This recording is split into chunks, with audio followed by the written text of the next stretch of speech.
Now, and we are live, guys. Welcome to the next BYOB online event, and thank you so much for signing up. Okay, cool. We're just going to get right in it because there's a lot of you guys with a lot of fire. I saw some of it yesterday under, artist expression, and now I'm just ready to, hear some more. So, okay, cool. We're going to start with Daedalus Chaos. You all right? Yeah, I believe I'm good. Hi, everybody. Yeah, Hi. We can hear you perfect. Well, I can hear you perfectly. See how long that lasts. All right, so hold on. I'm sharing the thing right now. Share, post. All right, so I have a poem here, and I got a little prop just to help me with it. So.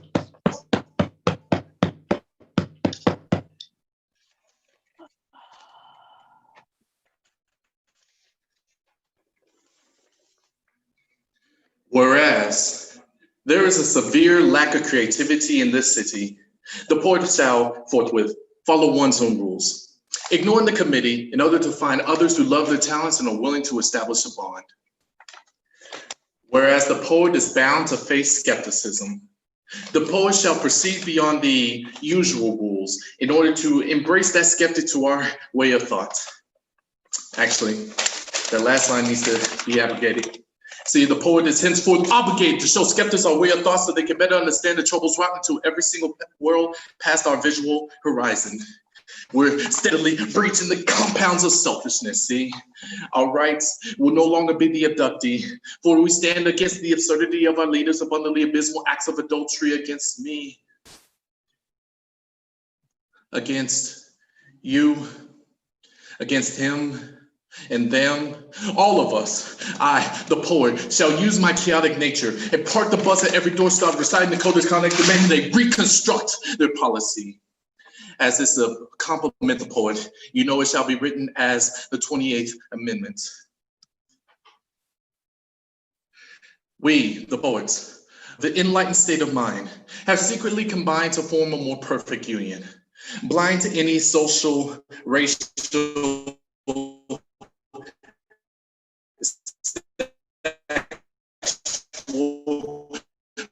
whatever turns before brains as the government uses to segregate. Here the blessings to promote the general well-being of those who voted for 7-ounce leading signs of hope that our federal thieves managed to throttle all this squabble who deserves the crumbs that topple over the table. But it can't only be us. We provide that mental defense just for those willing to embrace this new state, while they try to find a solution in order to clean this pollution and start the revolution by pledging here and now to the new poetry constitution. That's it.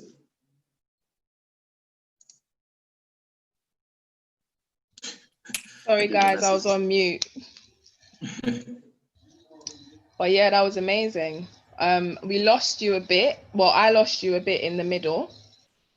But from the first part and the end part, it was dope. Can you tell us a little bit? Some dramatic pauses in there just to make sure. Yeah, but it's okay. Like, can you just tell us a little bit more about it? There it goes. Say that again. See, that's where it starts cutting off.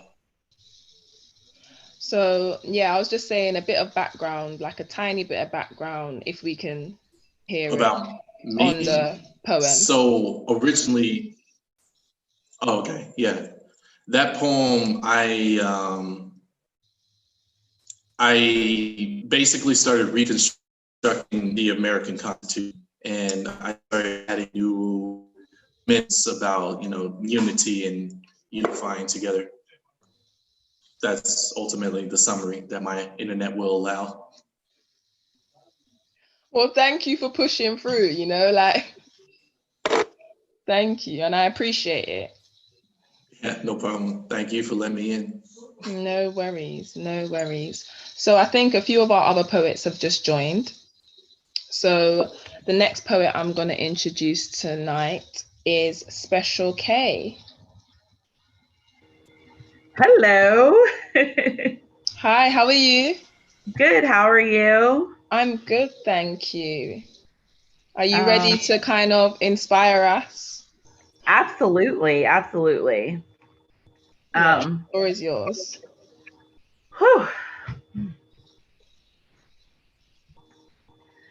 Yeah, I don't have to rock my natural locks, wear bell bottoms and tube socks to take my bra off and throw it in this here fire ribbon chanting, "We are women." And just because I wear a pantsuit don't mean I agree with everything Hillary got to say, but that don't take away from me being this modern day type of woman.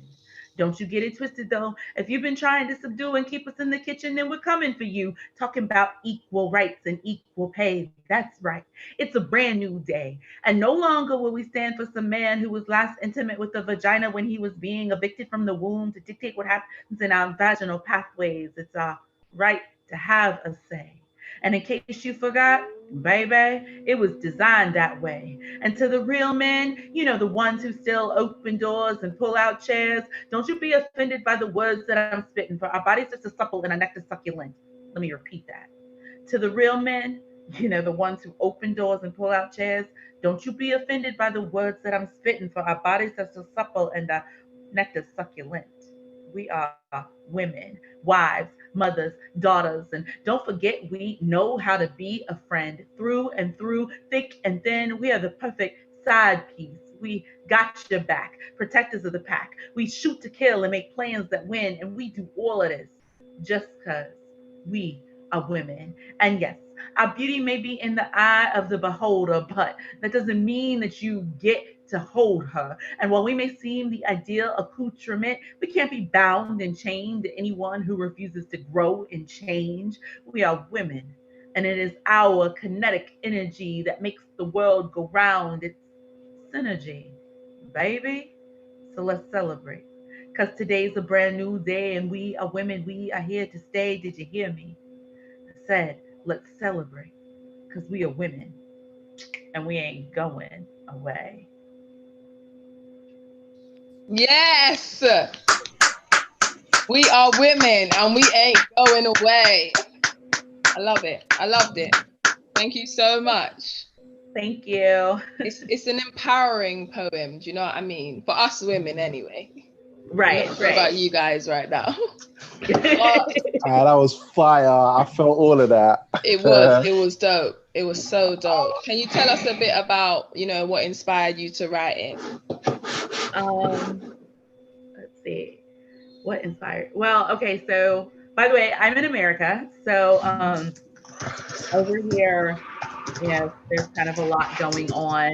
And one of the things like that's going on is just like a lot of women's rights. And so I wrote that when they were doing the marches on like Washington, when Hillary was running for president, and people were just really waking up and demanding equal and fair treatment for women. And that was just my poetic contribution. I loved it, man. Thank you so much for that. All the Thank way you. from America, like bringing the vibes. We love it. And this is why we do BYOB. Like, there's no boundaries. So thank you so much. Thank you. Okay, cool. So the next poet tonight, I've seen her perform at the BYOB live shows. And, she just surprises me every single time. Like, she lets me know that she has so many different talents that are not all on show. And yeah, I'll just let her poetry speak for itself. So I'm introducing Karine Latoya. Hey guys, how we doing? I'm good. How are you? I'm well, thank you, beautiful. How's your mental health? It's very well. That's it is very good. well. I'm not lying to myself. That's good. So yeah, the floor is yours, babe, when you're ready. All right, so I'm going to ask you, how heavy do you want me to go? I've got a heavy piece called All Gone, And I've got another piece, which is light, and it's called Life Songs I Cry Through Confusion. Which one do you want? You know what? Let's go heavy. We always go heavy with the poetry, so let's go heavy. Right, cool. So this piece, when I say this piece is heavy, I do mean it's heavy. So I'm going to apologize to anyone who, basically, if this starts getting too much for you, just mute me. It's fine. I don't mind. It does touch on child abuse in it. So that's just a bit of a warning. All right, cool.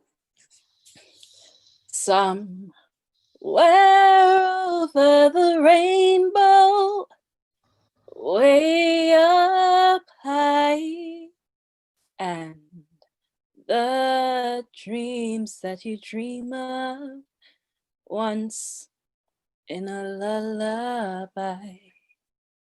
Lullabies were created to comfort babies, just as cotton the skin, but cotton was a sin thrown onto my people. Cotton was a burden they bore. Cotton was handpicked like my ancestors who would cry to know these dreams were a nightmare instead of gold. These dreams were waiting at the end of rainbows. These dreams were not bought at trade shows, but forced onto bodies. These bodies broken beyond repair, broken and ready to be dismissed. These bodies cuddled in clothes draped around skins. These clothes with thorns pricking skins. These clothes, would you keep or discard? Would you find a replacement? Would you turn a blind eye? Would you throw your voice into the same clothes pinned onto you? Would you take ownership of their role, embody their behavior? Would you? Would you pick a color from the rainbow based on their disposition? Day one, red.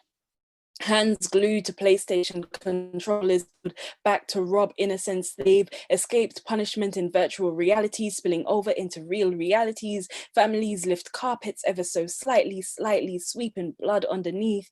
Underneath are floorboards with cracks. Blood now spills into cracks. Blood now boils. Blood now shakes. Blood now. Day two, orange. Strength drawn from vulnerabilities, feeding a sick, twisted, demented being on top and never beneath, being on top and never beneath, being on top for power. Power to overthrow the weak, power to scare the weak, power to satisfy a malnourishment, power to. Day three, yellow. Slithery, slimy snakes hissing in the rooms next door with venom already punctured into necks of prey, praying for joy's return, praying for happiness, praying snakes would drop dead. There aren't monsters on the beds. They open doors and crawl onto beds. Day four, green. Freshly washed clothes hung on lines, in line for another, in line for misery. Freshly washed clothes bring safety when dried our eyes, hours after ordeals. Ordeals with figures like fathers, ordeals with figures like trust, ordeals unending until maturity, too mature to be wanted, too mature so thrown to the wayside they wish to remain, with baby on the way, with baby ready to pop, with baby brain, baby on brain, baby like mind. Day five, blue. The truth threatened to be misunderstood.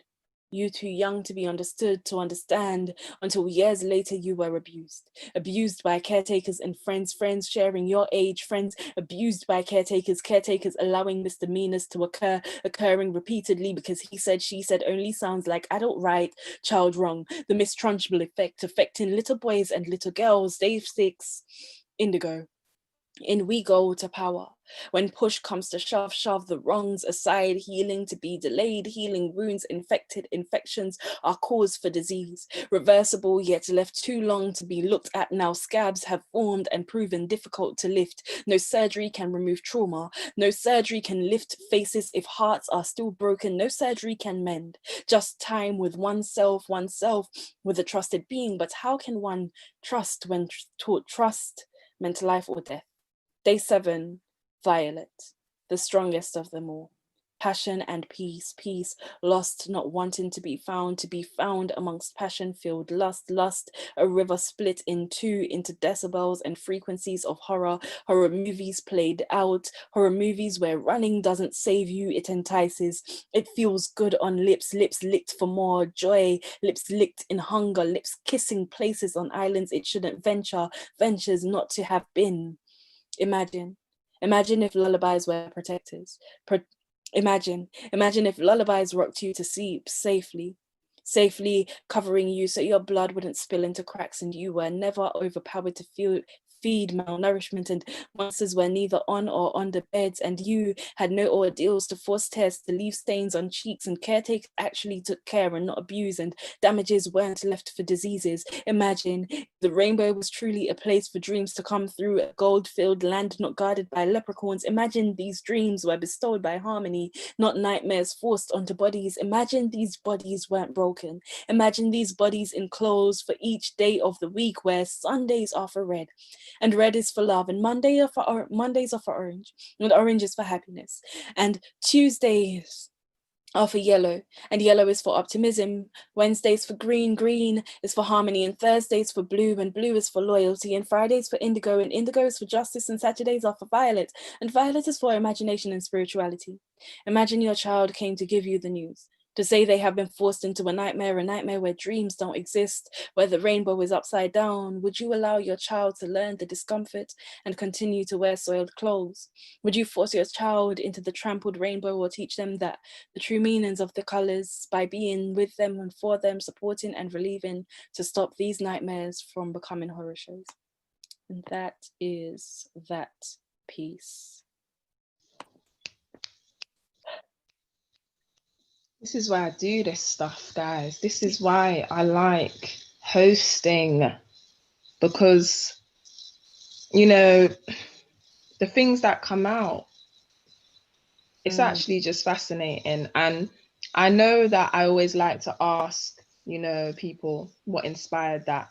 Are you happy to maybe talk about a bit of the background of what inspired you to write that piece? So the original piece for this, so this is a revamped piece. So I originally wrote this piece back in some very many years ago, about 2016 or something like that. But this was a time where I was writing quite a lot of heavy pieces. Because for me, I'm like, I need to be talking about all of the injustices in the world. Like some of these things need to be heard, and we don't talk enough about what's it called? Any wrongs and ill doings and child abuse and all of this. Like I used to watch a lot of Special Victims Unit as well, so that's where that came from. So I was like, yeah, I wrote the original piece, and then at the start of quarantine, you know, you go through this period of I'm bored, I can't write, I've got writer's block, and this is one of the pieces that people chose to be revamped. So, you know, as a result, this is what came out, and yeah, it was, I needed to extend the piece for people to really kind of get some of the issues and the turmoils that's hit with child abuse, especially within families. So that's where that came from. It's amazing. It was amazing. Thank you so much again. Like you always do this thing where like I'm expecting a poem and you come out with your voice and I'm just like, oh, you've got me lost already. You know what I mean? I love it. I love the way you merged the two, and it's beautiful every single time. So yeah, thank you. Thank you, Ma. And thank you, beautiful people. I see your comments. I'm gonna read your comments now, but I see them. I see you. So yeah, thanks for having me, man. I appreciate you. No worries, and anytime, girl. So moving on, one of my favorites. I was literally just with him yesterday, and he likes to just jump into the Zoom and spread positive energy, just loads of compliments, just making everyone smile. It's the one and only Lantern Carrier.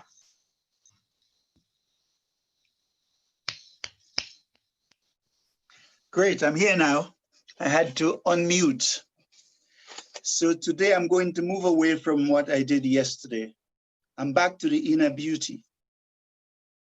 Come, O moon, O stars, my beloved is calling me. I long to ascend, to soar without wings, to taste this great fire of love, that sweet circle where lovers lie in the drunkenness of beauty. Come, sweet radiant light, I'm only the keyboard on which your fingers dance. You adorn my flowers with your effulgent splendor. I reach for the crown of paradise. My eyes are fixed on distant pearls. Here in this realm of shadows, the gold has ceased to amuse me. My heart flies on the agony of yearning, and I long for the feast of your bewildering banquet. Come, O moon, O stars, my sweet melody is calling me. I long for the sweetest wine flowing from the lips of her lovers. Thank you. First piece, Holden. She entered by twilight, wrapped only in the ebony of her nakedness. I gazed at the beauty of her melanin skin, glistening with the shades of ancient Egypt. Her regal Nubian curves dance in a stream of moonlight, peering through the Venetian drapes, hips swaying with an elegance and majesty. She strode with the poise and dignity of a queen. I stood as one transfixed, my breath swinging to the rhythm of a delicate flow, voice ascending with soulful eloquence. Echoing the sublimity of ancient princesses, her words soared across the lands of sonorous Africa. Here in this sacredness of love's sanctum, I watched her chest heave as her raven attributes stand proud, adorned in perfect symmetry. My soul drips tears of reverence, ascending towards heaven.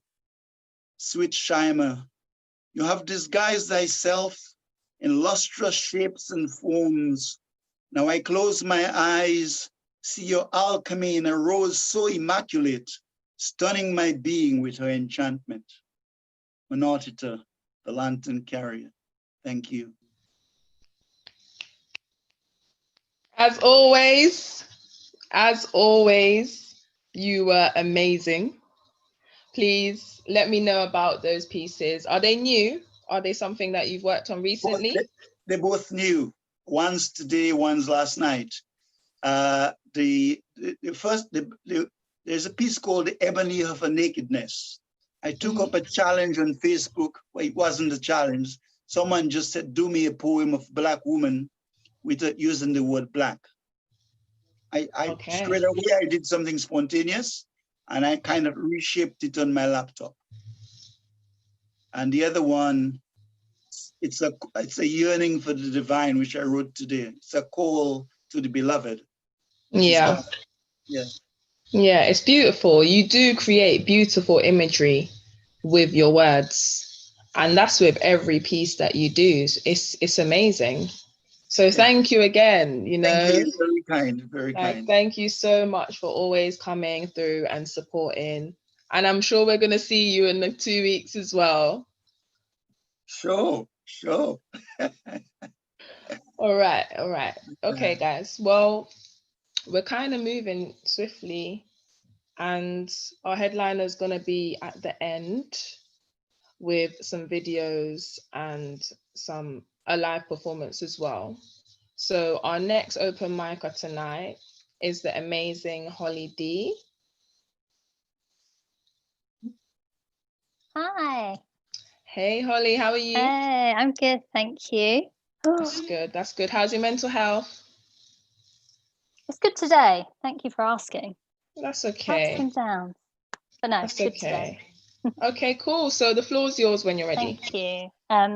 So this piece actually touches on mental health, and it's called Laces and Cases. I want to tell you about a place where shoes have no laces, pillows, no cases, often whole families, no faces. It's a place where time drags slow, there's nowhere to go and you're stuck there. Everyone's sitting in a chair, watching the television as if by superstition, doing anything else would bring about bad luck, ironically, or health. Yet day after day, they're still there, they lay silence and pillows bare in the clinic for mental health care. I want to tell you about a place unlike Janelle Monáe's tightrope music video. Think more Girl Interrupted with Angelina Jolie, just minus that Hollywood sheen. The clinic itself is incredibly clean, but believe me, this is not living the dream. Some people stop by to say hi over tea, others stay longer to grab a bite, but many are in for another long and lonely night. I want to tell you about a place where people have been through situations and events that maybe you and I are lucky not to have gone through. Statistics say that 1 in 4 suffer with a mental health condition. So 1, 2, 3, 4. Other days you struggle to get out the front door. I mean, I'm guilty of being found weeping in a heap on the floor, but for me, it's my brother going through a situation that's pretty raw, and I realise it's closer to home than ever before. So the next time you see someone and you think they're a little bit crazy or socially lazy, take a moment. That person has lived a life. There's someone's father, sibling, or wife, maybe somebody you know, sitting in a chair watching the television under constant supervision, suffering from a mental health condition alone. Maybe that person you saw at the bus stop is actually making progress. They've been through some shit. Don't judge them. Please spare all these people a thought the next time you're tying your laces and putting your pillows into cases. Thank you. Thank you so much for that. Like, you know, you made a topic that's so dark sound so positive. Do you know what I mean? It's like, it's so encouraging. And I always say to people, like, you do need to be mindful. You need to be mindful that not everyone is in the same place. You know, certain things might not be happening for no reason. So I definitely really appreciate any mental health poem that comes through to BYOB, because I think right now that's the main thing we need to focus on. You know, we're still coming out of this transition, and I think everyone just needs to just ask themselves, and honestly, how do I feel today?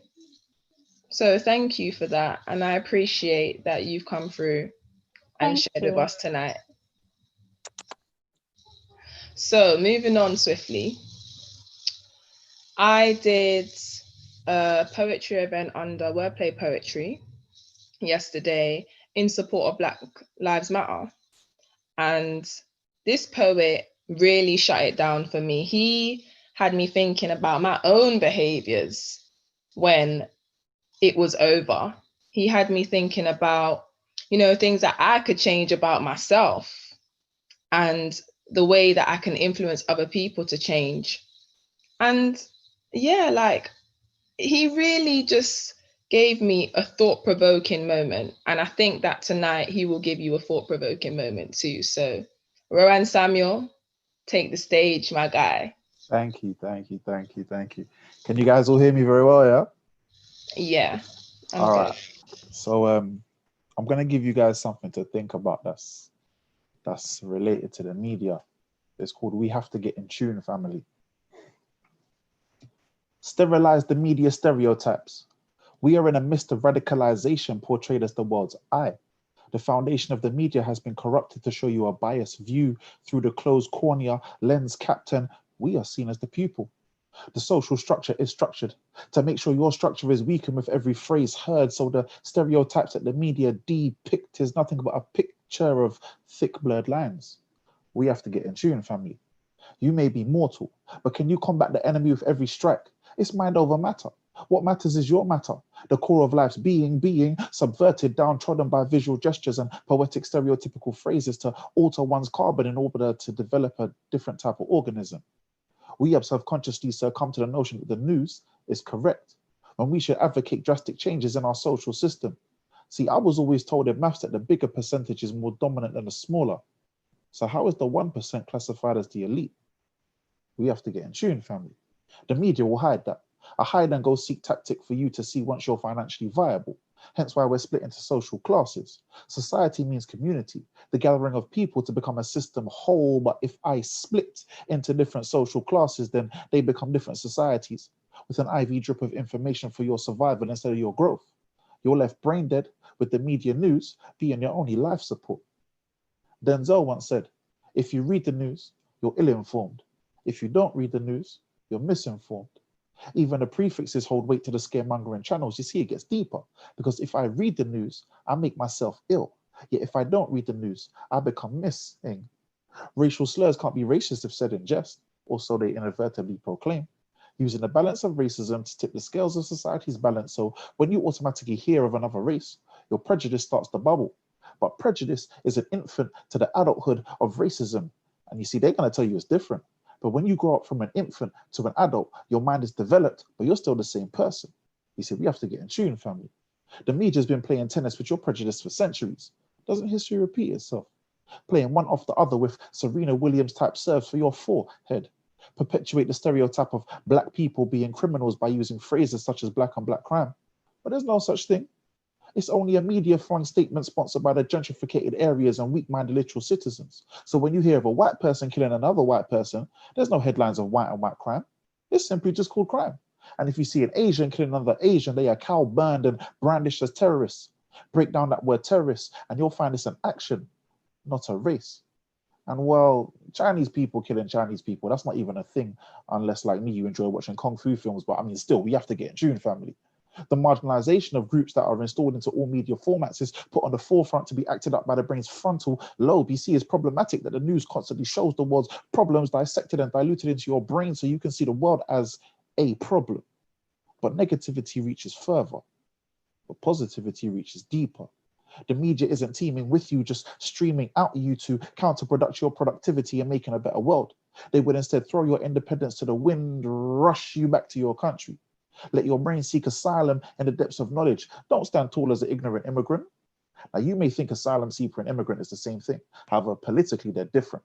Another country has to take in an asylum seeker regardless of their conditions, but a country has the power to decide if an immigrant should be left in the country. So when Syrians left their war-torn country seeking asylum and fell upon France dressed as immigrants, well, the media caught wind of that. And they were quick to change the Syrian title, which made the public quick to change their stance from protest to detest. Funny how words have an effect once they're left to infest. You see, we have to get in tune, family. So when people like Jordan peeled off the scab of Hollywood, he made it clear he was not going to get out. Instead, he would unify states and make us aware of the media's action. So when we look in the mirror, we can see the real killers dressed as Candymen. Get in tune with what surrounds you. It surrounds you. The media's intention is not different to the air we breathe. We know it's there and yet we need, but why it's there is a different matter. So we inhale it and soak it deeper into our blood cells. But any poison that gets into the blood will need to transfer it for another type. Check the message. It's less about who said it and more about what's being said. You can't kill the messenger. However, you can interpret the message to make sure you're not programmed to believe anything that gets carried to you. We have to get in tune, family. We need role reversal. Take back the media stereotype and become the views of the society. After all, who knows society better than society itself? Being pervasive is only seen as a negative if spreading mass media negativity. Reshaping collective identities and intergroup attitudes starts with the people. The way I look at you should not be seen through paper lenses and TV screens. Type casting should be based on verbs, not description. So the distorted visual media gesture is nothing but a skewed promotion represented by the minds of the peopleless people only willing to bring about hostility. Stand up in the face of adversity. Be the dominant gene in the pool of society's fractured body. After all, if we take back society's mind and make the mental stable, we become the powerhouse of this body we call a community. But we can only do that once we get ahead of the game. We have to get in tune, family. That's me. Yes. Yes. Yes. You know, when you lot leave me speechless, yeah, you really make my job difficult now because I'm meant to be saying stuff. Say whatever you want to say, I don't mind. It's great. It was amazing. It was fire. Do you know what I mean? And you always just touch on things that are current. Do you know what I mean? They're current. It's the truth. Facts on facts on facts. And then you just make it sound dope. Thank you. I appreciate that. You know what I mean? Like, I love it. And definitely, like, I know that it speaks for itself being directed at the media, but let us know, you know, your thought process behind writing it, or, you know, what kind of sparked you to just get it out like that? Well, there's a few things. One is that, and I know many people have this, is a family WhatsApp chat. And you start the day with 0 messages, you come home from work and there's like 4,000 messages. Like, yeah. And a lot of it was negative, and I felt kind of vexed, you know. And I was thinking to myself, like, okay, so why are people like this? Why are we like this? And I was looking at the media, I was reading the news, and it's just pure negativity.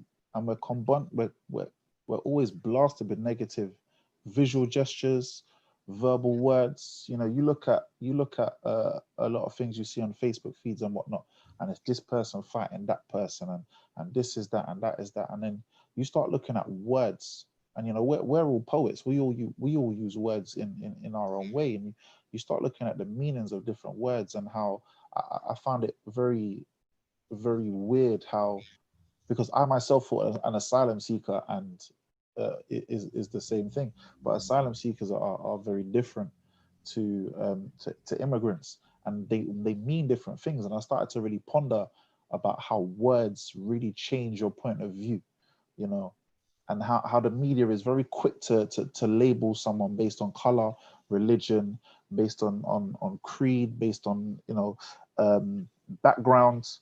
They're very quick to label that in terms of your actions, right?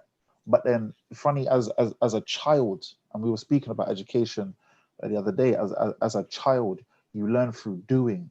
You learn from what people are doing, first and foremost. So actions are very important. And if you're constantly showing the actions of negativity towards people become negative. And the media are very, very quick to act on that. So when I say we have to get in tune with family, yes, it kind of started with my family and the abundance of messages. But then if we as people and as communities are going to really band together, and we spoke about this with the Black Lives Matter, then we have to get together as a family, and we have to get into tune. Because once you get in tune, right, you then start to understand people's values, their beliefs. You understand what people are about. And when you get that sort of mid-ground and that level ground, then you can really get involved, and then you can start pushing together as one unit, because at the end of the day, you cannot defeat the mass. It's impossible to defeat the mass, right? But we are the masses. So why are we always being pushed down? Do you know what I mean? By a 1%.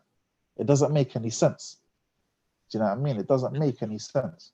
So that's the thought process behind it. And I just kind of wanted to get that phrase, we have to get in tune, family. I wanted to repeat that, because repetition is the father of learning at the end of the day. So, if that it's message, the truth.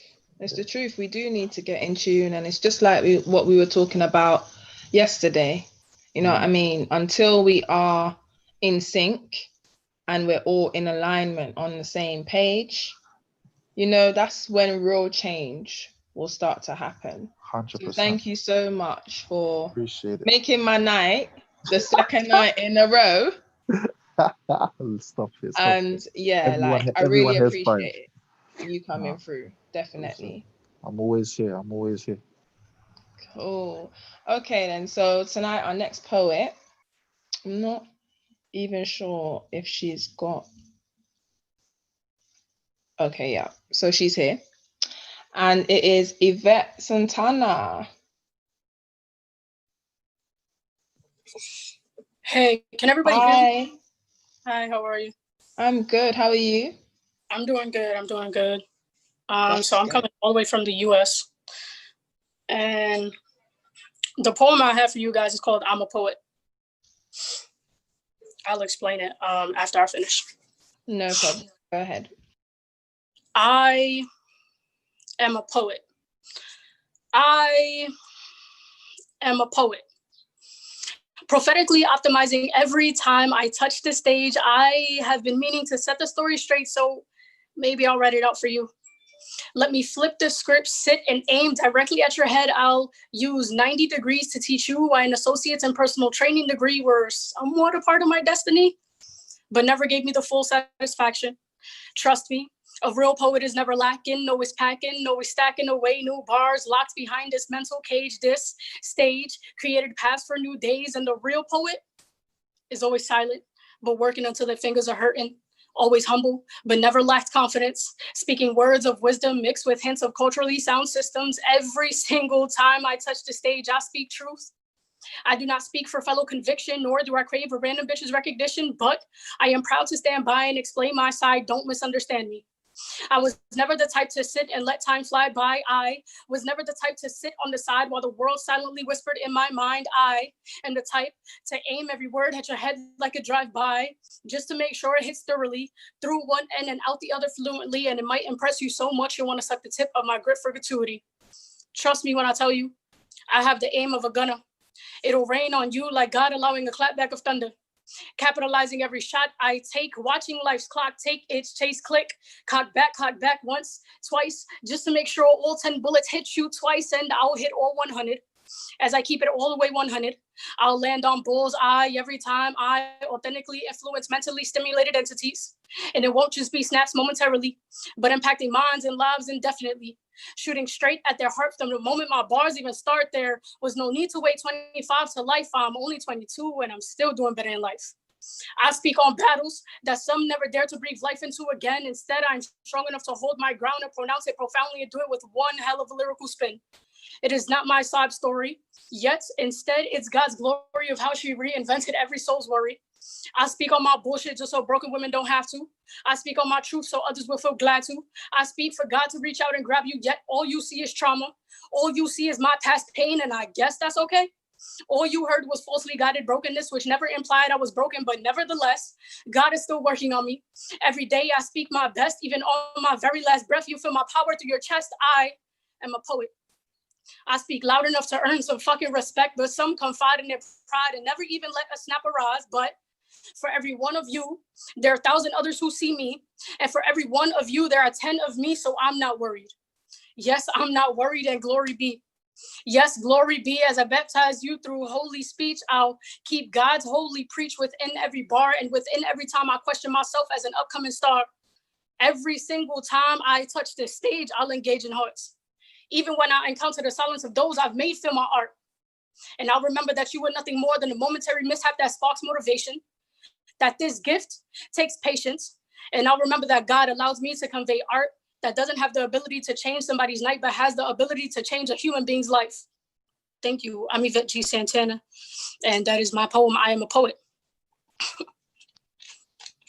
Thank you so much. That was so powerful. Like every single word hit. Thank you so much. You know, like it's amazing. Please tell us the backgrounds.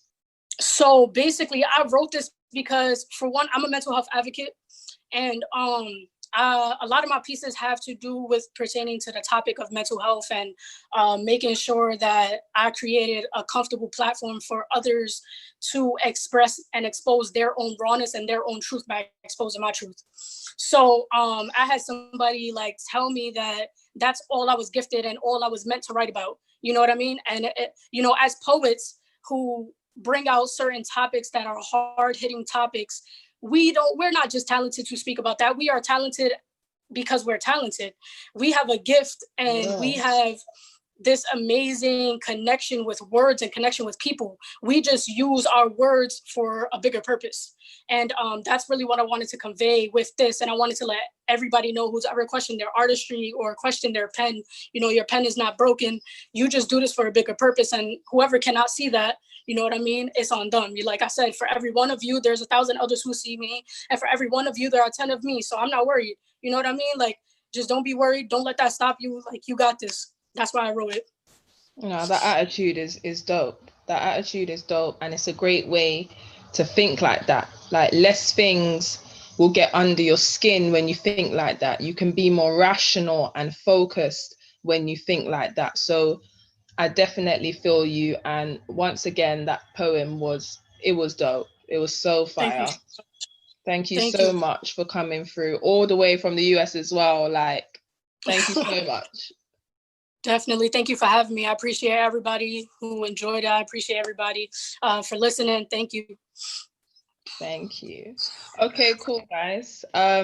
So we're down to our last couple poets now. And then we're going to be having our headliner. AJ, we see you. I know you've been chilling there, but we see you. Okay, cool. So, Angela Yusheva. Yes, it's me. Hello, hello. How are you? It's lovely to see you again. Thank you so much for having me again. I'm good. How are you? I'm good, thank you, definitely. Poetry makes it a bit better. So yes, always. Yeah, the floor's yours when you're ready. Thank you so much. So initially I wanted to recite a different poem, but since everyone is touching on such, so first of all, yes, I wanted to say to all the previous poets, wow, I am in complete awe of every single one of you. And I feel so inspired and yet extremely inadequate. So I've changed the poem that I wanted to perform.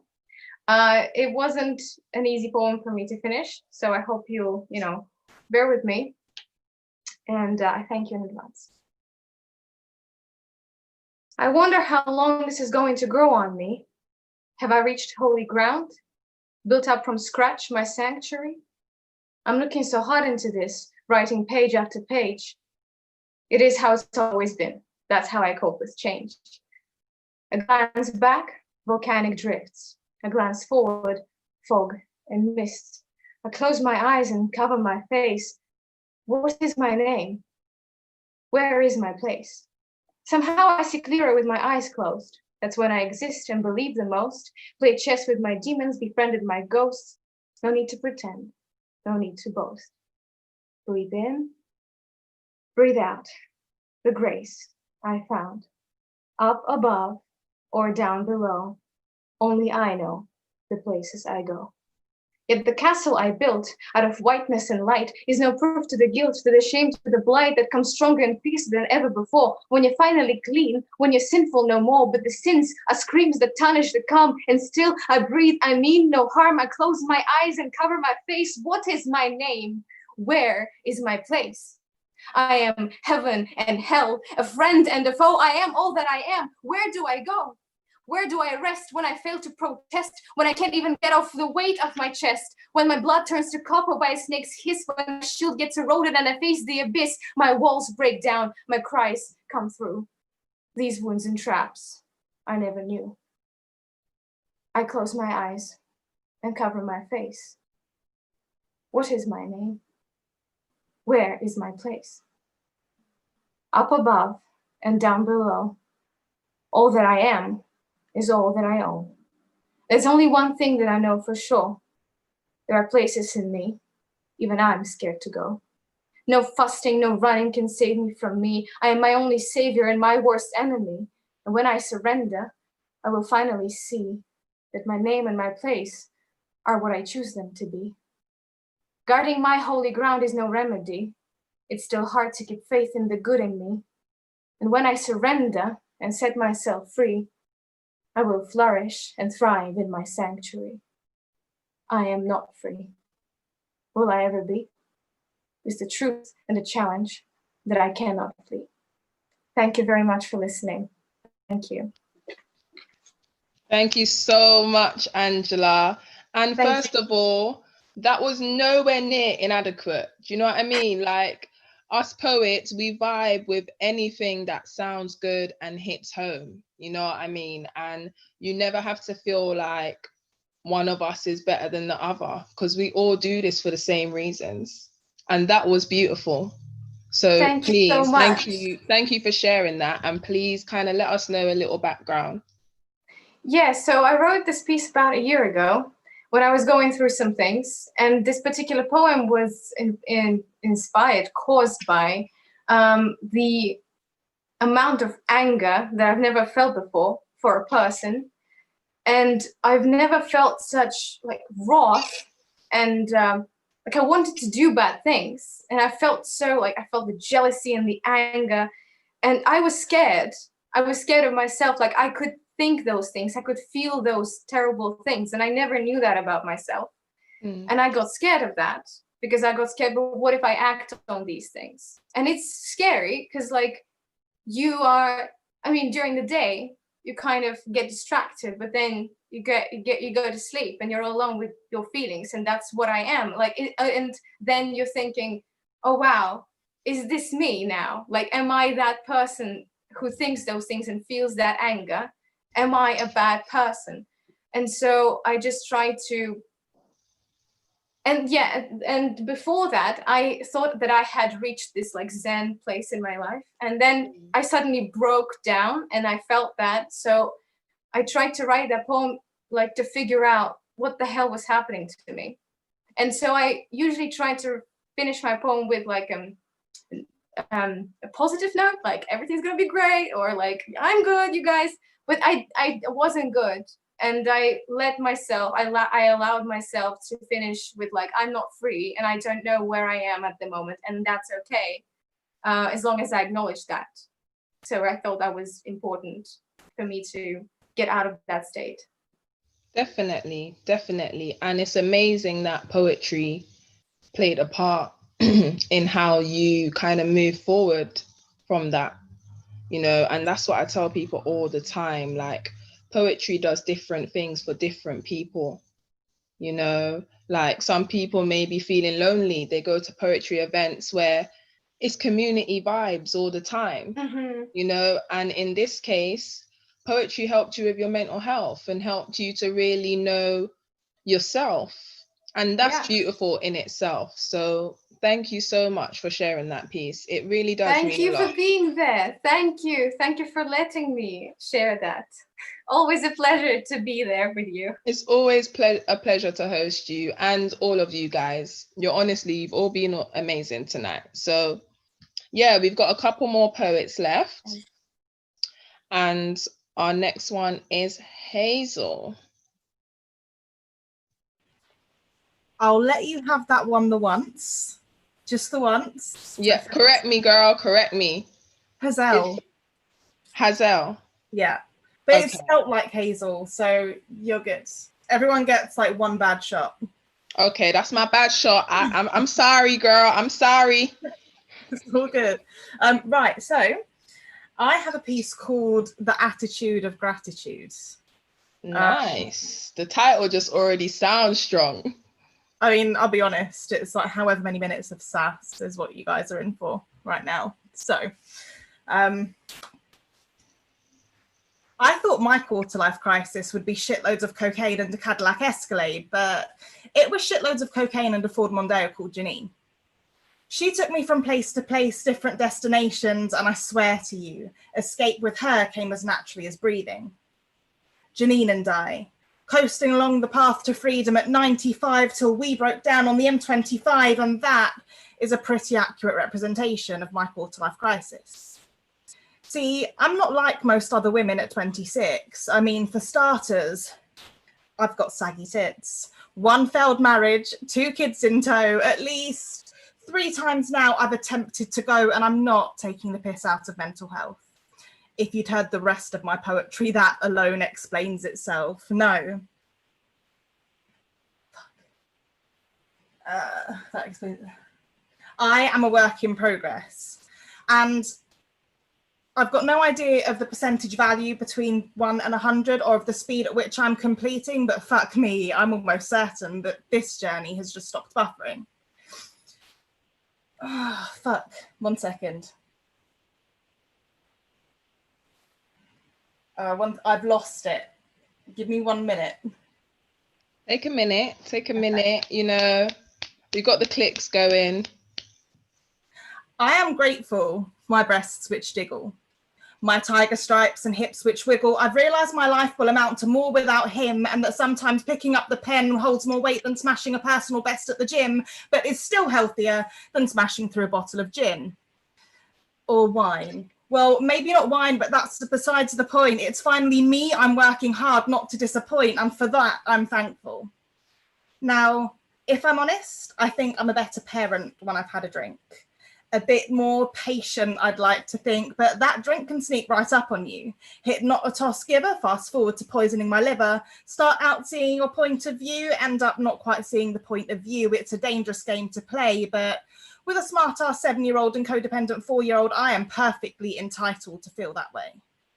Some nights, I'm so grateful to be able to take the edge off, because it turns out with a mouthful of wine, it is physically impossible to tell your kids to fuck off. So I just think it.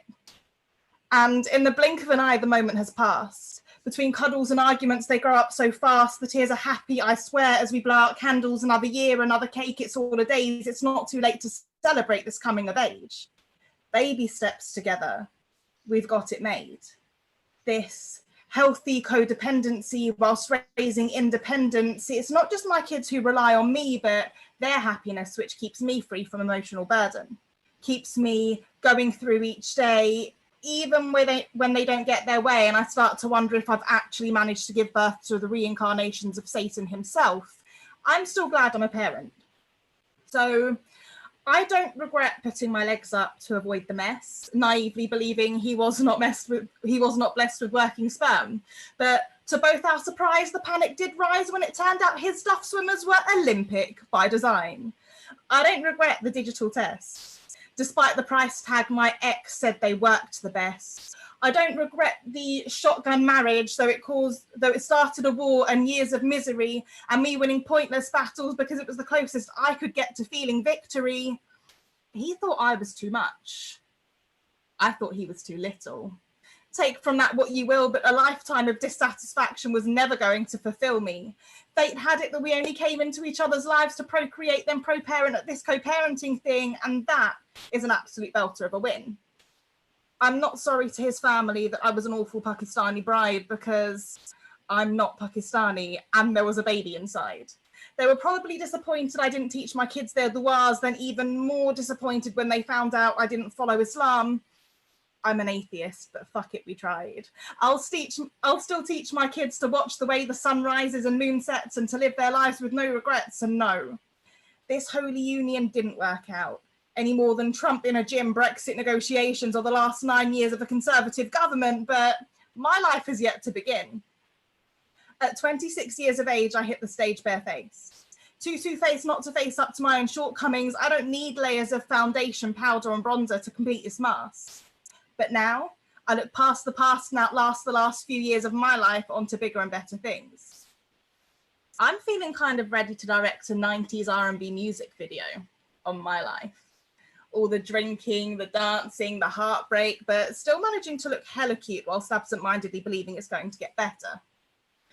Trying to figure out which direction my life's going to take is kind of like trying to figure out which direction a rugby ball's going to take after it hits the ground, and I compare my life's direction to that of a rugby ball because there's something comparably quite beautiful about the way we are both repeatedly smacked to the ground yet managed to bounce back so high again.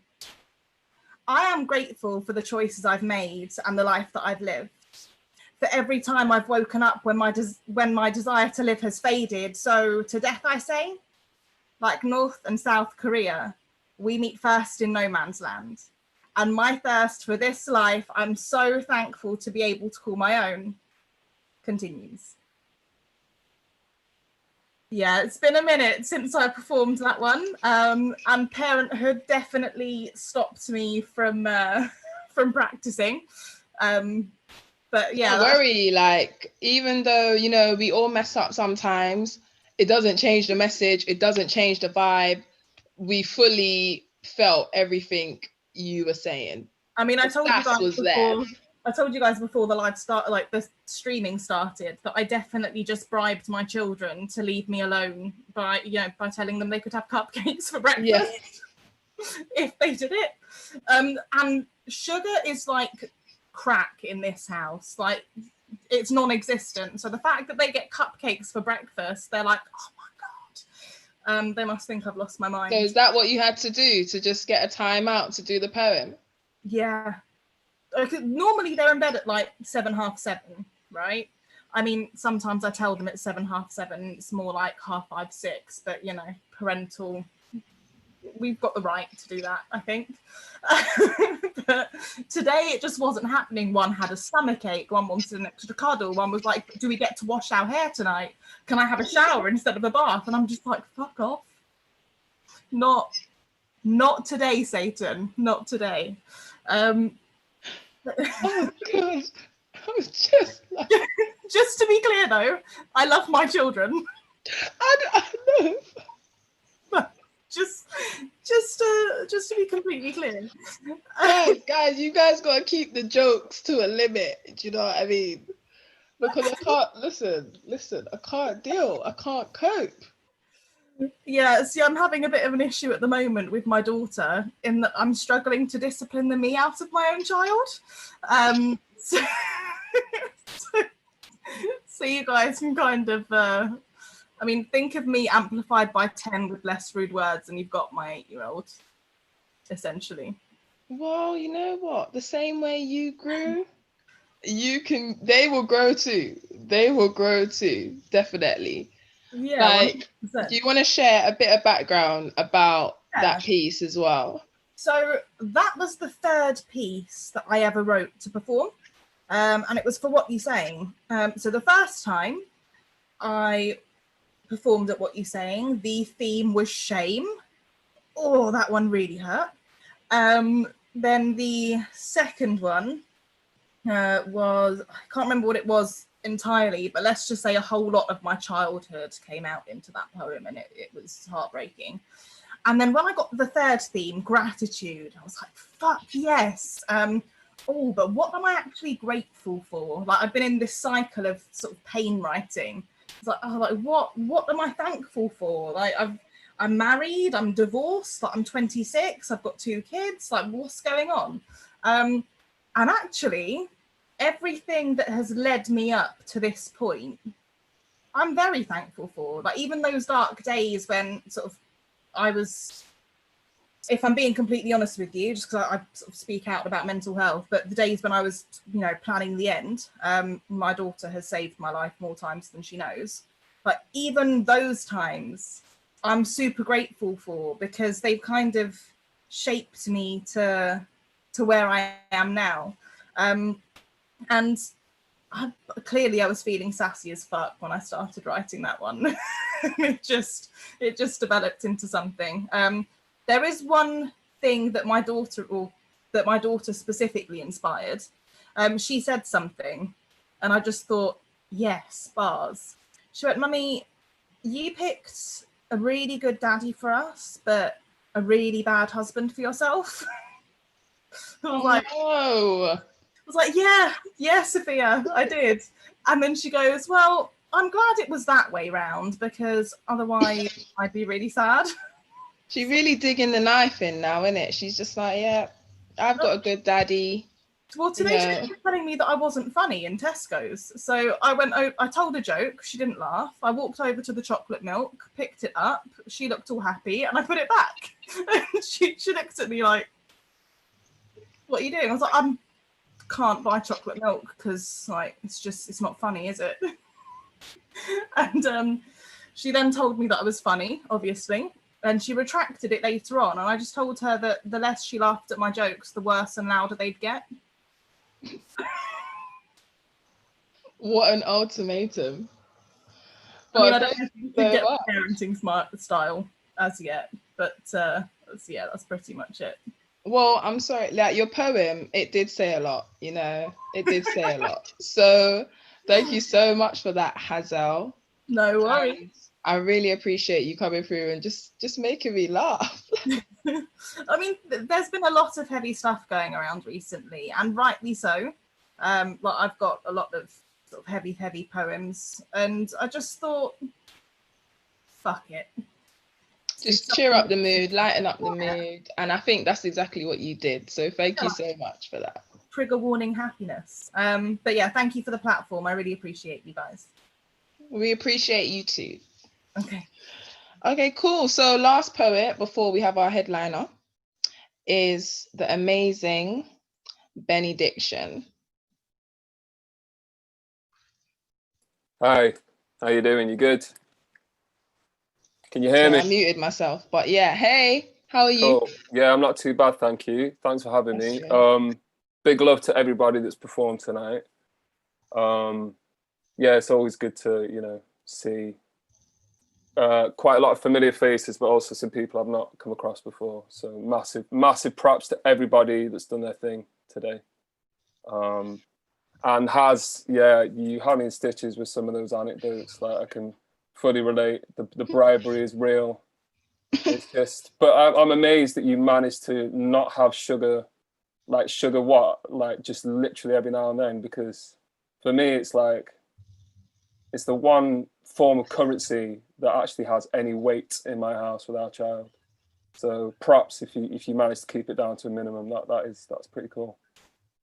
See, you guys are making parenthood sound, very difficult for the ones that haven't actually got there yet. Sugar is crack, it's like, what am I in for? What am I in for? It's lovely. No, it's great. I had a lovely day with him today. It was yeah. So you know, I'm feeling all right today. That's good. Yeah. No, I spent most of the day with him, so that was lovely. But yeah, the piece that I'm about to write has got nothing to do with him, and it's actually a little bit intense. But yeah, I hope you enjoy it anyway.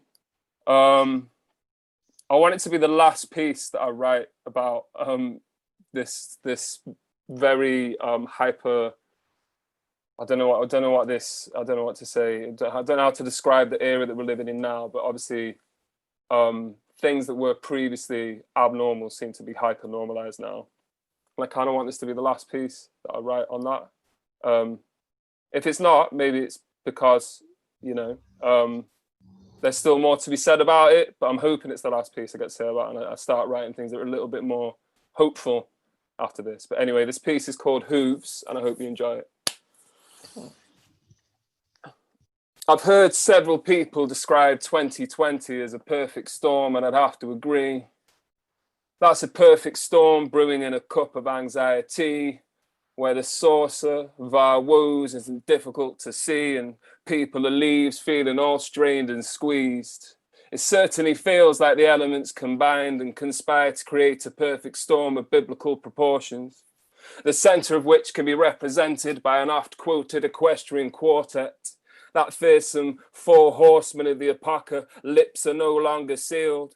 For some, their hooves' ominous rumble wasn't enough for the truth to be revealed. It wasn't till the decibels became deafening and shit really got real that the populace started to sit up. Yet still, it will take the stubborn to be stampeded by those stallions before they really know the deal. Now, their respective designations do vary from account to account, but as far as I know, those 16 hooves belong to war, famine, pestilence, and last but by no means least, death. So let's check. With war, it's business as usual, so it seems. Britain and America still provide a steady supply of weapons to oppressive regimes, exchanges that aid in rendering people such as the Palestinians and Yemenis perpetually bereft of peace, the full extent of which we never see on our telly screens. With that in mind, you'd be forgiven for thinking that war's been a little quiet of late. It's as though we've had much more on our plates, which neatly segues to our next four-legged friend and their rider now. Famine tried it, and the sight of overexcited shoppers panicked buying might have had his eyes widening with delight, but that seemed to be the extent of his hijinks, or at least from this biased westernized perspective of mine, and besides it, wouldn't have even been on our minds if it weren't for pestilence, who's clearly been working overtime and stole the shine, but you can't fault his unfading focus and grind. Pestilence is clearly that guy, am I right? This season, he's certainly been keeping death on his toes or hot on his heels, always lagging not too far behind. The hellish hoofprint stretching far and wide, prompting awe and fright in our hearts and minds.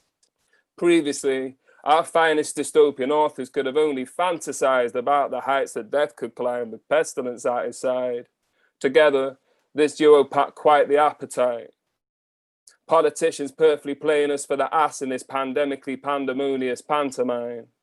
Yes, it certainly feels like the elements combined and conspired to create a perfect storm of biblical proportions, and dead in the center once again was a more literal sort of horseman in the form of law enforcement, charging at those standing up for rights and chanting Black Lives Matter. We've all seen the video of the officer getting literally knocked off their high horse and toppled by a traffic light. Did it ever occur to you that it might have been an act of resistance by the horse itself, tired of constantly being dragged into their fight? They say you should never look a gift horse in the mouth, but every now and then, it's worth looking in their eyes. Try listening to their sighs instead of just marveling at their size. Horseshoes don't always spell good fortune, but when you hear their rumble, you have to acknowledge their might. That's me. Thank you.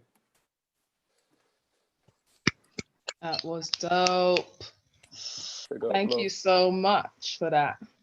As always, like every time I'm hosting and I have you in my set, you always come with something deep and thought-provoking. And yeah, like I need you to just let me know a bit of background behind that piece because it was amazing. Oh, thank you. I really appreciate that. I suppose I don't know.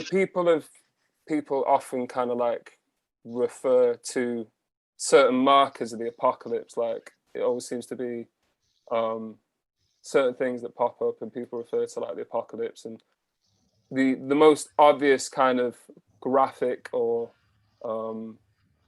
symbolic representation of that is the horseman, isn't it? And it may be kind of, and also there was all kinds of things happening with horses anyway. There was the fact that they started the horse racing, like that was one of the sports that they reopened sooner in order to kind of like stimulate the economy a bit more in terms of like having organized sports in places where people could watch organized sports reopen. Yeah. And, you know, stuff like, and, you know, the fact that that was all through sort of like shady payments from people that ran those institutions. And also, obviously, you know, seeing the horses at the protests. Yeah, so that don't know. I was thinking like, there's horses everywhere, and then from that, I just wrote like a piece. It was just like a symbol, you know what I mean? Yeah, that and I just just kind of inspired you. I often get a bit carried away like that. I kind of like take symbols and metaphors and just like extend them and just kind of. But then that's what makes you great. Like this is why we love your poetry, because you do it in your own way. Do you know what I mean? And Thank you. You can draw inspiration from anything. So that was amazing, because I think writing something based around horses for me would be it'll be a thought process, definitely. You know what I mean? But then with you, it's the flow, you know, you make it all flow and it makes sense. So thank you so much again for sharing that with us today. Thank you. Yeah, as I say, you know, everyone's just had such a different approach and sort of content to what they've been doing this evening. It's always a pleasure to see. There's room for everything. So much love. Thank you for having me, and big love. Peace. Thank you so much. Okay, guys, we're actually doing quite good for time. So we've got one more open micer before we have AJ up, and that is Anna.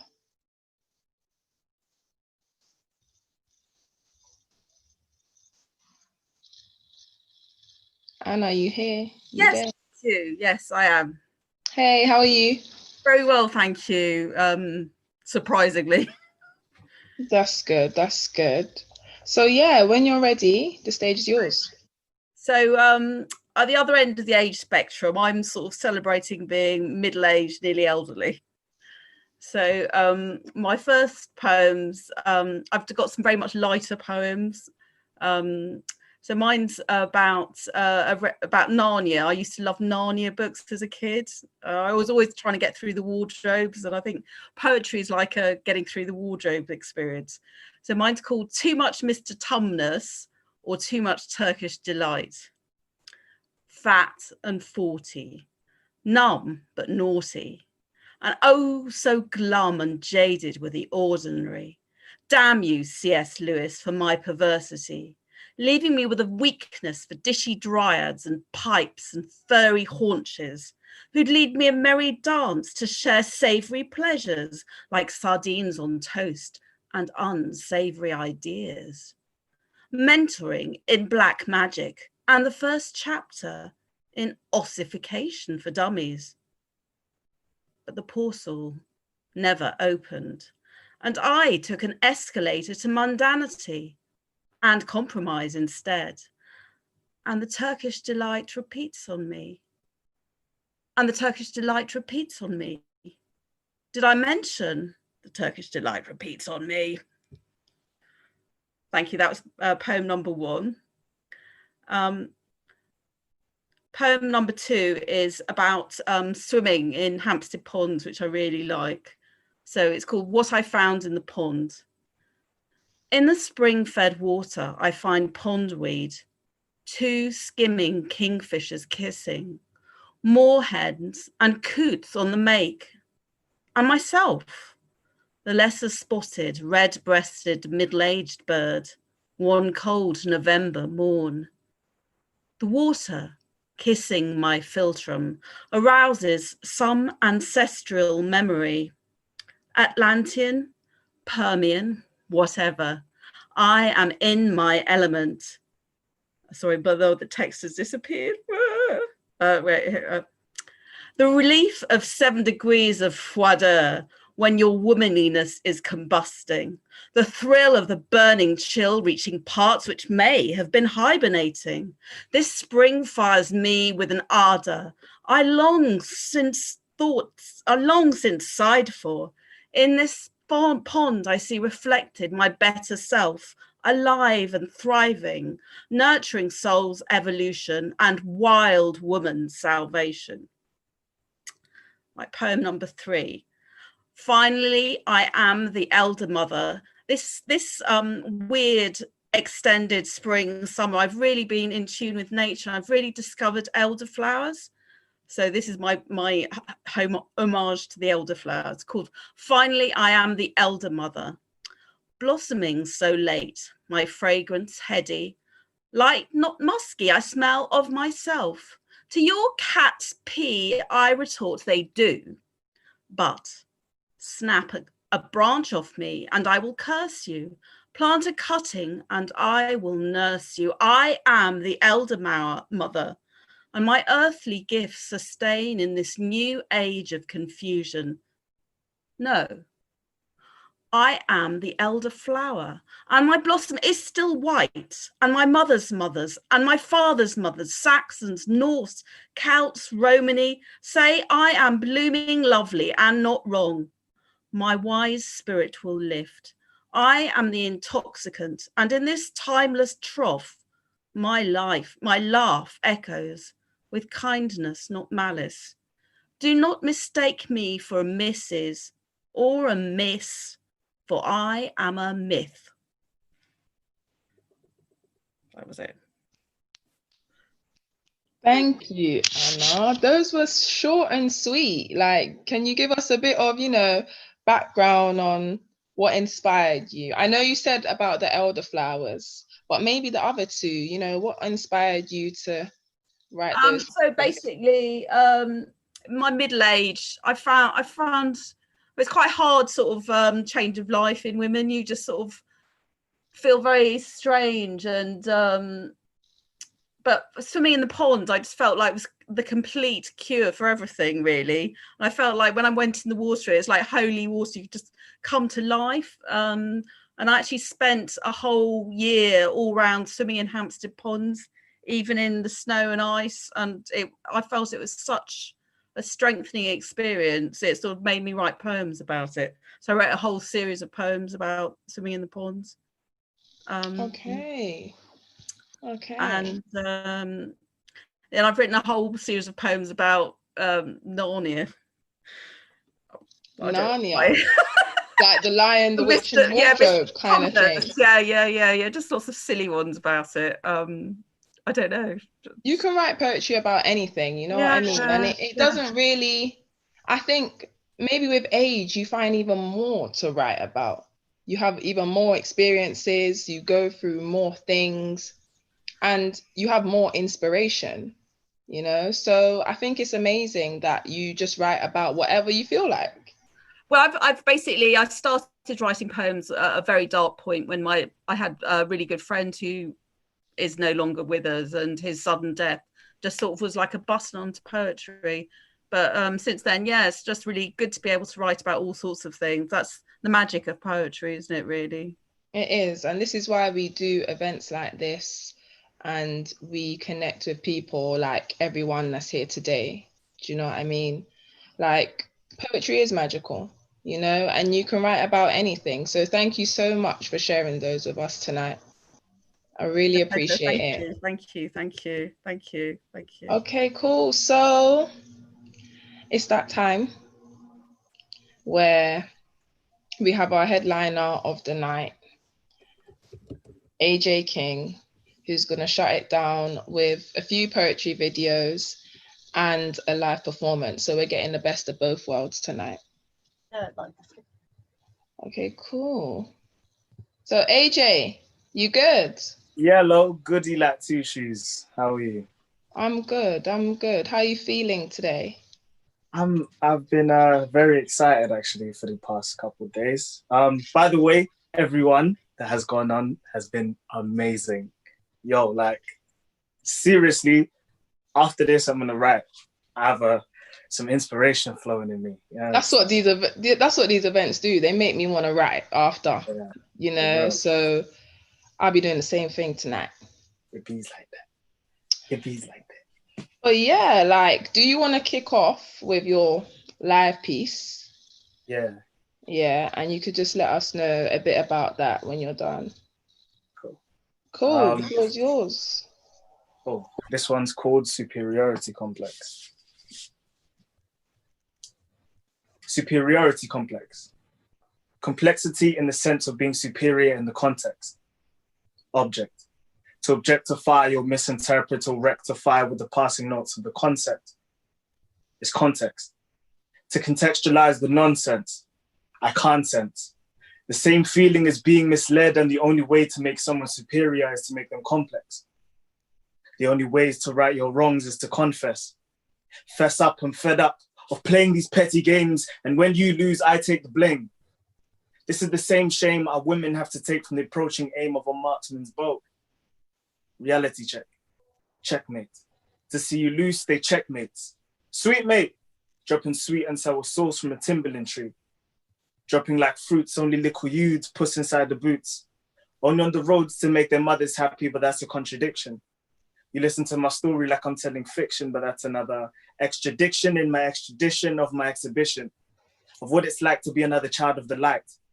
These kids are rushing too fast like rabbits, but we were taught this, to win and to walk like the tortoise. How sick you must be to think, how could I extort this? Extortion, to exhume one of their assets or value. Abortion, to exhume the reincarnation of life in which it was chosen. Mind over matter, in a sense, if you mind your business, these things won't matter. It's the beginning and the ending of the world. Two counterparts of the same zone losing hope in each other, so they eventually lose their throne. I guess they won the game. Checkmate. Those girls are what you want, but she's what you need. You have been so consumed by the idea of consumption, they have been swallowed by the throat of life, excreted out into the soil, and you still don't feel the term oil. It's turmoil, stolen land and crude oil. Confused man of his enemy, and he shall fight his brother.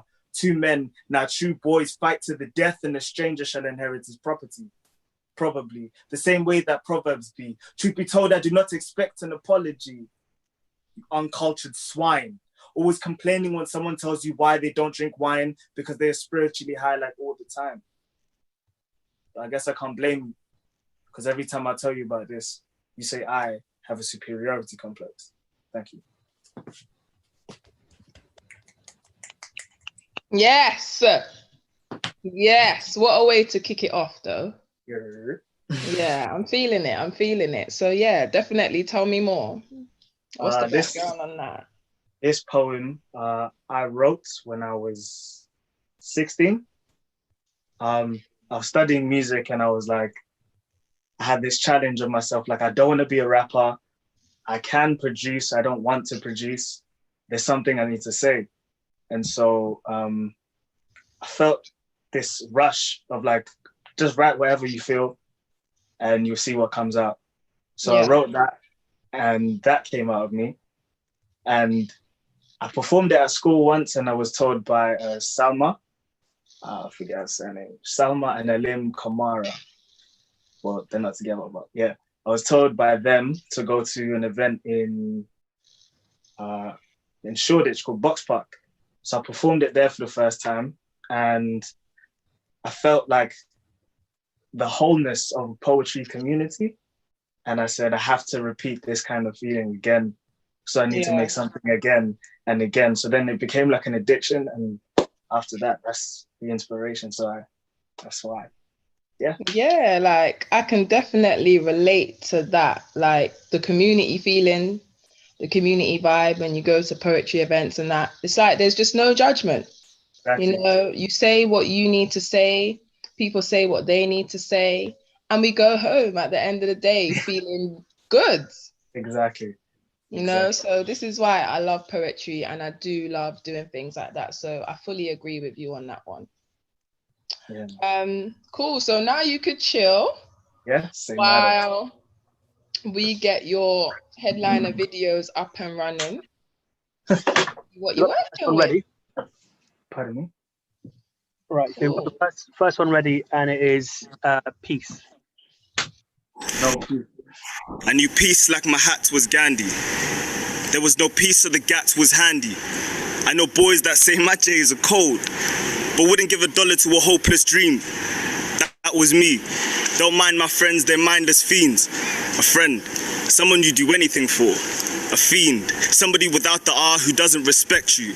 But I believe love is a drug everyone should try at least once. I was an addict for a while.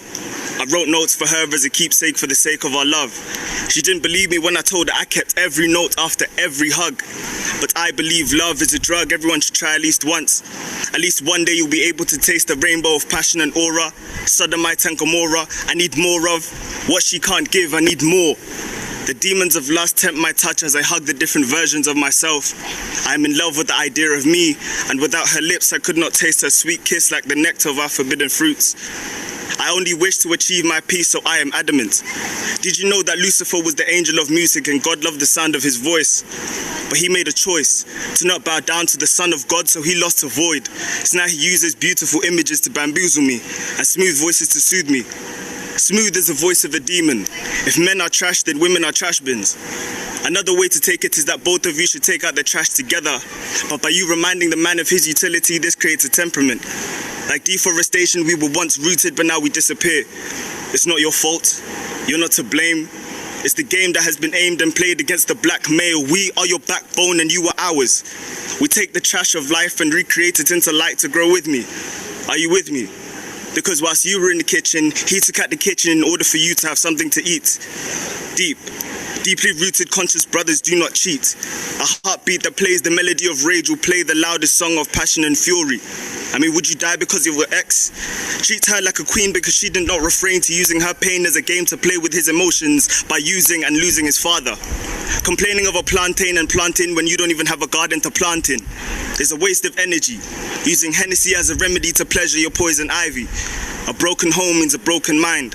A broken glass means a wasted shine. A broken watch means a waste of time. But time is never wasted. An experience, whether good or bad, is always an experience. And this is why I know peace.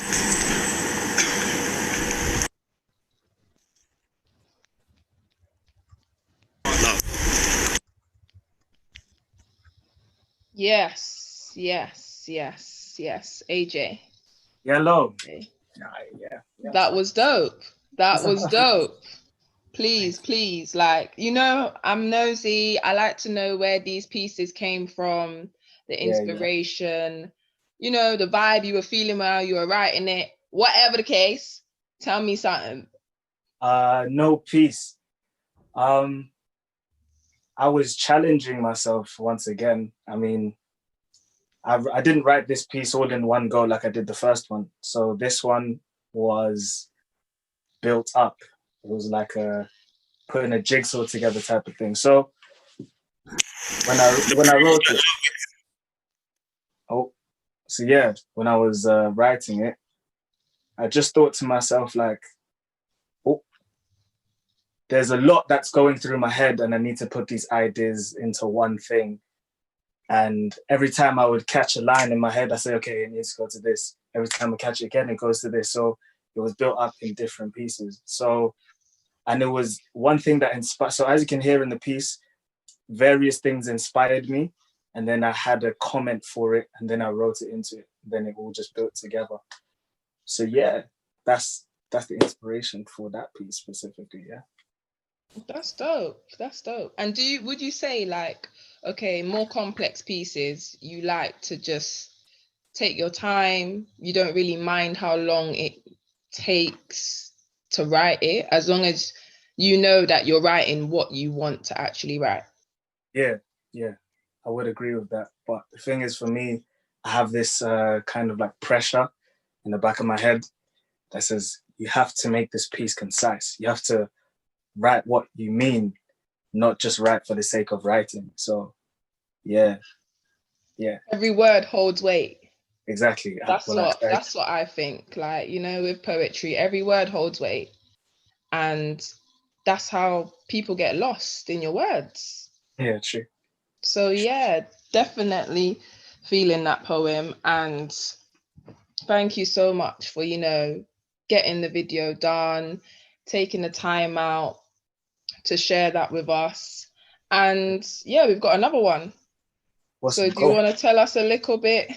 Which one is this one you guys are going to show? This one is Tomorrow. Yeah, Miss Tomorrow. Okay, yeah. I just want to let this one. You want to let it speak for itself, yeah? Yeah. Cool. The proof that love exists is like finding the first woman. Her lips hold the secrets of her soul. And once we kissed, those secrets fell from her lips. They whispered that the hope of society was left at the bottom of her waist. So we watched her hips sway as they cracked the windows of my soul.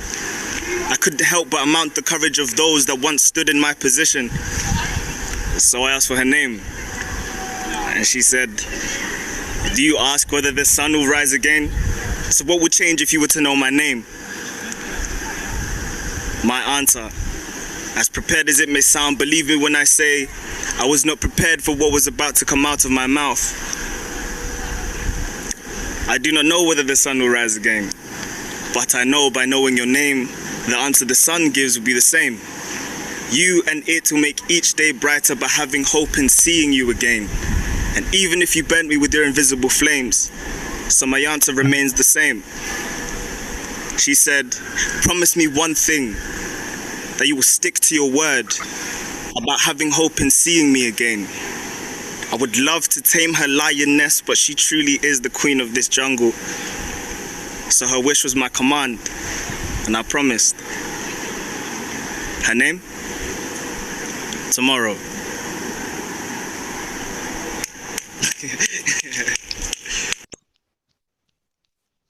Yeah, it did speak for itself. It did. It's fire, obviously. Thank you. Yeah, like I love the way that you make it sound sexy. Like you make the poem sound sexy. You get me? Like it's nice. I love it. Well, thank you so much. I'm flattered. So yeah, just give us a little background on what inspired that. I think I've heard you do that at a live event before as well. Yeah, you have. Yeah, I mean, with that one, honest truth is, I was in South Africa and I was just chilling with my great aunt, and I was going through this writer's block. I was so upset. I was like, what am I going to write about? What am I going to write about? Because I was doing parties every day and all this kind of stuff, but what is it that's inspiring me? And then it clicked and I was like, you know what? Let me just write. Let's see how this goes. And then Miss Tomorrow came. And my mind said, personify as if you're going to see a girl, as if you're writing about a woman, and then let her know what you think. And then boom, okay. This way. Yeah. Yeah. And then that's how Miss Tomorrow came. So yeah, wasn't really hard about that one. That one I was so lucky to hear. So Yeah. did you write that on holiday while you was away? Yeah. Okay. Well, yeah, it's interesting. Do you know what I mean? Because you've got sun, you've got sea, you've got trees, you've got all of that, and you still chose to write about a woman. So you wanted to make it sexy, you get me? Like you wanted to tickle up the gal them in events.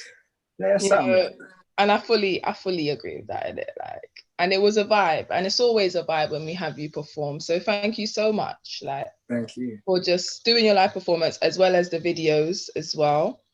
And yeah, that's a wrap for it tonight, guys. Yeah. It's a wrap. Thank you all for coming and for staying throughout. Thank you, Benny. Thank you, Anna. Thank you, Lanson, Carrier, Yvette, Karine, everyone. Thank you, everybody. And we'll see you in the next couple weeks for our next show. Please drop your socials in the chat so everyone can follow everyone. Everyone can support. if you've got anything going on, please share it so we can all kind of link up socially, you know, online, and then keep this vibe going. Do you know what I mean? It's all about keeping the positive energy going and protecting our mental health. Okay, guys? Thanks. Thank you for having me, by the way. BYOB. We always love having you, man. We love having all of you guys. All right, cool. So we are going to come off live now, yeah? See ya. See you later. Ciao. Thank you, guys. Bye.